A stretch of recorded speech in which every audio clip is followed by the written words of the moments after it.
ہر حاجی کی یہ خواہش ہوتی ہوگی اور ہونی چاہیے کہ اس کا حج مقبول ہو۔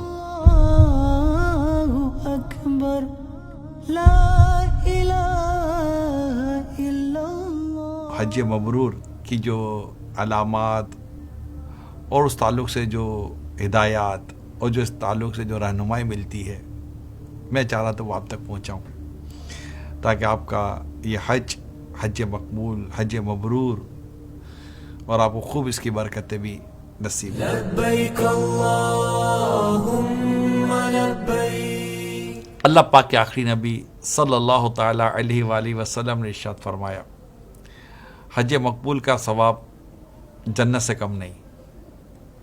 عرض کی گئی مقبول سے کیا مراد ہے؟ فرمایا ایسا حج جس میں کھانا کھلایا جائے اور اچھی گفتگو کی جائے۔ سبحان اللہ۔ اللہ کے پیارے حبیب صلی اللہ علیہ وآلہ وسلم نے ارشاد فرمایا، حج مقبول کی جزا جنت ہی ہے۔ صحابہ کرام علیہ رضوان نے عرض کی، یا رسول اللہ صلی اللہ علیہ وسلم، حج مقبول کیا ہے؟ ارشاد فرمایا ایسا حج جس نے بھوکے کو کھانا کھلایا ہو اور سلام کو عام کرنا۔ سبحان اللہ۔ یہ سارے موقع ملتے ہیں، کھانا کھلانے کا بھی موقع ملتا ہے، سلام کا بھی موقع ملتا ہے، اور اچھی باتیں کرنے کا بھی موقع ملتا ہے۔ تو غور کیجیے گا، آپ جو حج کر رہے ہیں ان میں ان تمام باتوں کا لحاظ اور خیال رکھا جا رہا ہے یا نہیں رکھا جا رہا۔ اللہ پاک کے نزدیک سب سے افضل عمل وہ ایمان ہے جس میں شک نہ ہو، وہ جنگ ہے جس میں خیانت نہ ہو، اور حج مقبول۔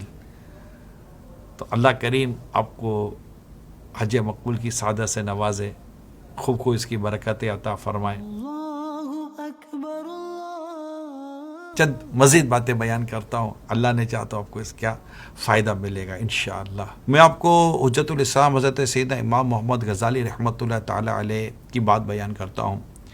آپ فرماتے ہیں کہ قبولیت حج کی ایک علامت یہ بھی ہے کہ حاجی جن نافرمانیوں میں پہلے مبتلا تھا اسے چھوڑ دے، اور اپنے برے دوستوں کو چھوڑ کر اچھے اور نیک لوگوں کی صحبت اختیار کرے، کھیل کود اور غفلت کی مجالس کو چھوڑ کر ذکر و اذکار کی محفل اختیار کرے۔ اعلیٰ حضرت امام اہل سنت رحمۃ اللہ تعالیٰ نے بڑی پیاری بات ارشاد فرمائی۔ میرے تمام حج پر جانے والے عاشقان رسول، امام اہل سنت عاشق ماہ رسالت اعلیٰ حضرت رحمۃ اللہ تعالیٰ علیہ کی یہ بات اپنی گرے سے باندھ لیں۔ آپ فرماتے ہیں کہ حج مقبول کی علامت ہی یہ ہے کہ پہلے سے اچھا ہو کر واپس ہو، یعنی پہلے سے اچھا ہو کر پلٹے۔ اب ہم نے اپنی بری عادتوں کا جائزہ لینا ہے اور ان بری عادتوں کی باقاعدہ لسٹ بنانی ہے۔ اللہ نہ کرے کسی میں نماز قضا کرنے کی عادت ہے، کسی میں جھوٹ بولنے کی عادت ہے، کسی میں جھگڑا کرنے کی عادت ہے، کسی میں غیبت کرنے کی عادت ہے، کسی میں داڑھی منڈانے کی یا ایک مٹھی سے گھٹانے کی عادت ہے۔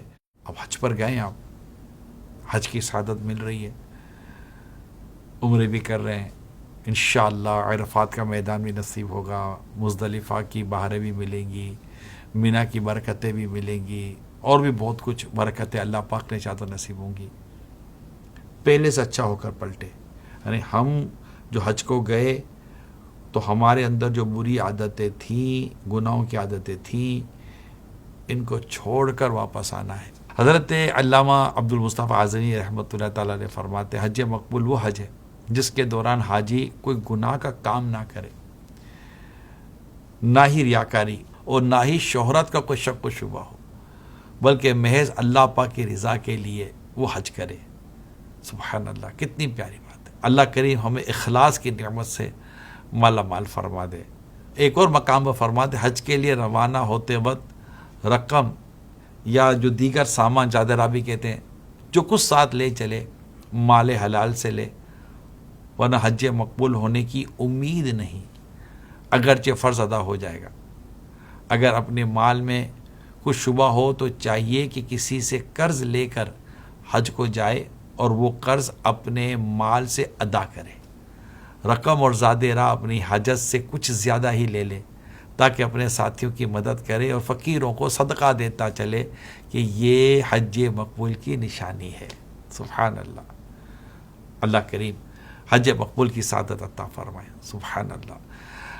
مفتی احمد یار خان نعیمی رحمۃ اللہ تعالیٰ علیہ بڑی پیاری بات ارشاد فرماتے ہیں. آپ فرماتے ہیں کہ حج مقبول وہ ہے جو لڑائی جھگڑے گناہ اور دکھلاوے سے خالی ہو اور صحیح ادا کیا جائے. اب صحیح ادا کرنے کے لیے ظاہر ہے کہ سارے مسائل کا پتہ ہونا بھی بہت ضروری ہے. اچھا ہو کہ رفیق الحرمین آپ کے ساتھ ہو اور رفیق الحرمین پڑھتے رہیں اور حج مقبول والی عادتیں بھی اختیار کرتے رہیں اور درست حج کرنے والا معاملہ بھی اپنے ساتھ لے کے چلتے رہیں. تو میری آپ سب سے درخواست ہے رفیق الحرمین ضرور ساتھ رکھیے گا, جھگڑا مت کیجیے گا, غصے سے بچیے گا. مینا میں, عرفات میں, مزدلفہ میں, طواف زیارہ میں, ساتھ رہنے میں, جہاں ہوٹل وغیرہ میں ساتھ رہتے ہیں, بس میں آنے جانے میں, مختلف مقامات پر بہت کچھ صبر کرنا پڑتا ہے. اسی طرح جب کھانے کا وقت ہو تو اس بات کو بھی پیش نظر رکھے کوئی ایسا کام نہ ہو جائے جس سے کہ خدا نہ خواستہ ایسا نہ ہو کہ حج مبرور کی سعادت ہاتھ سے نکل جائے. اللہ پاک آپ کو اور مجھے حج مبرور اور حج مقبول کی سعادت عطا فرمائے. آمین بجائے خاتم النبیین صلی اللہ تعالی علیہ وآلہ وسلم.